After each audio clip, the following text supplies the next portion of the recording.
Tuan-tuan, apakah beza di antara account dengan finance? Alright.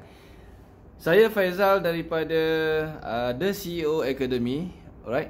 So, tuan-tuan, apakah dia yang pertama sekali account? So, account ni sebenarnya adalah satu department yang tuan-tuan kena ada dalam bisnes tuan-tuan. Sebab kalau tuan-tuan tak ada account department dan finance department, benda ni akan menyebabkan tuan-tuan sukar untuk uruskan duit tuan-tuan. Alright, baiklah.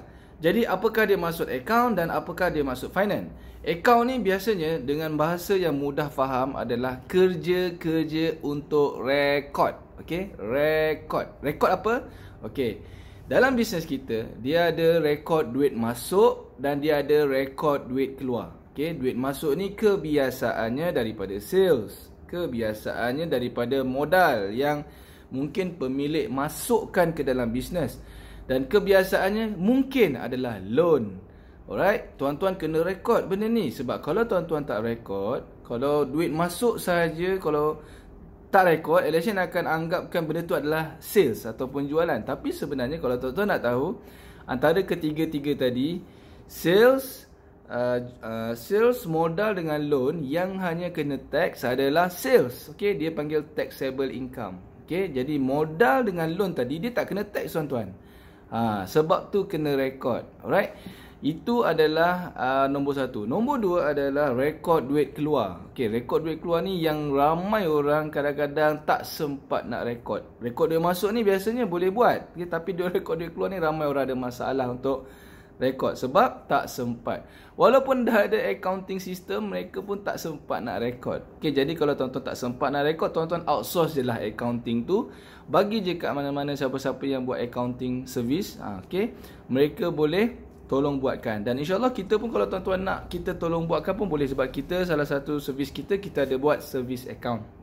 Alright. Itu yang nombor dua. So yang pertama rekod duit masuk, yang kedua rekod duit keluar, dan yang ketiga adalah tuan-tuan kena rekod bank statement. Okey, kalau boleh download bank statement setiap bulan, dan kalau boleh simpan dalam bentuk PDF, okey, di dalam Google Drive. Okey, itu adalah kerja-kerja account. Jadi memang kena ada budak yang khas untuk menguruskan benda ni. Kalau tidak, tuan-tuan lah yang kena buat. Okey. Ingat kalau tuan-tuan tak pada proper record duit masuk dan duit keluar, tuan-tuan takkan boleh buat profit and loss, dan seterusnya tak boleh nak buat apa? Tax planning ataupun nak declare tax tak boleh nak buat sebab account tak buat. So yang kedua adalah finance. Yang pertama tadi account, yang kedua adalah finance. Apa beza dia adalah finance ni kerja dia adalah report. Okay, report. Okay, kalau account tadi kerja dia record, finance ni kerja adalah report.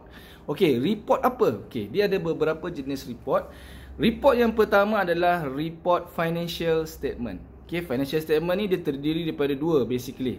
Profit and loss and balance sheet. Okay, profit and loss ni adalah tentang berapa banyak untung, berapa banyak rugi untuk bulan tu ataupun untuk tahun tu. Balance sheet adalah merujuk kepada berapa nilai bisnes tuan-tuan, berapa nilai aset tolak dengan berapa hutang bisnes tuan-tuan. Aset tolak liability, okey, ataupun hutang tadi akan dapat satu benda yang kita namakan dia balance sheet ataupun net worth ataupun nilai bisnes tuan-tuan. Jadi adakah bisnes tuan-tuan bernilai? Alright. So itu adalah nombor satu kan. Okey, nombor dua dia adalah report apa? Report untuk buat budgeting. Bila tuan-tuan ada buat account, tuan-tuan akan boleh tahu berapa untung dan berapa rugi, dan tuan-tuan boleh buat budgeting. Budgeting ni maksudnya, okey, kalau bulan lepas kita ada untung 30%, kita nak buat apa dengan untung ni? Sama ada kita nak simpan ataupun kita nak belanja semula untuk bisnes kita, ataupun kita nak ambil kenikmatan. Ini yang biasa saya bagi tahu dalam seminar saya. Kalau tuan-tuan ambil kenikmatan, maksudnya draw untung tersebut untuk kegunaan sebagai gaji whatever, tuan-tuan akan dikenakan tax yang tinggi untuk individu. Kalau bagi yang enterprise lah. Okay, sebab kan gaji dah ambil, okay, untung pun tuan-tuan ambil juga. So tinggilah sikit tax tu. Okay, ada kiraan je dalam seminar cash flow business owner. Kita akan kira, tolong kirakan, kita akan ajar macam mana cara nak kira tax. Okay, secara teknikal. Okay, tuan-tuan boleh datang ke seminar cash flow business owner saya. Kita ajar cara technically macam mana nak tahu berapa banyak tax nak kena bayar, berapa banyak boleh jimat. Right. Jadi tuan-tuan, itu yang nombor 2. Yang nombor 3 adalah pertama tadi kita financial statement.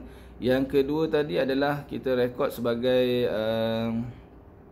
budgeting. Yang ketiga kita buat apa dia? Forecasting. Okay, forecasting ni untuk akan datang. Okay, berapa banyak nak bayar tax, berapa banyak nak beli, contoh nak beli shop lot ke, nak beli kereta ke, nak beli mesin ke. Okay, tuan-tuan boleh budget dekat situ. Okay, yang keempat ni yang paling penting adalah tax planning dan declare tax.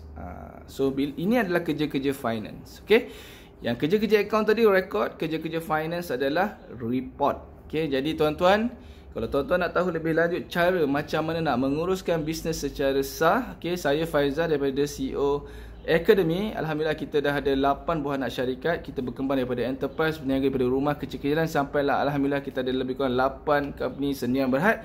Kalau tuan-tuan nak belajar, tuan-tuan boleh jumpa saya di seminar Cash Flow Business Owner dan di seminar Road to Senior Berhad. Kita buat dalam satu hari. Okay, pagi seminar Cash Flow, petang seminar Road to Senior Berhad. So kalau tuan-tuan nak join, boleh komen di bawah ataupun jangan lupa subscribe kita untuk dapat ataupun tekan button notification untuk onkan video-video yang kita akan hantar nanti. Alright, so stay tune. Okay, saya Faizal daripada The CEO Academy. Assalamualaikum, bye.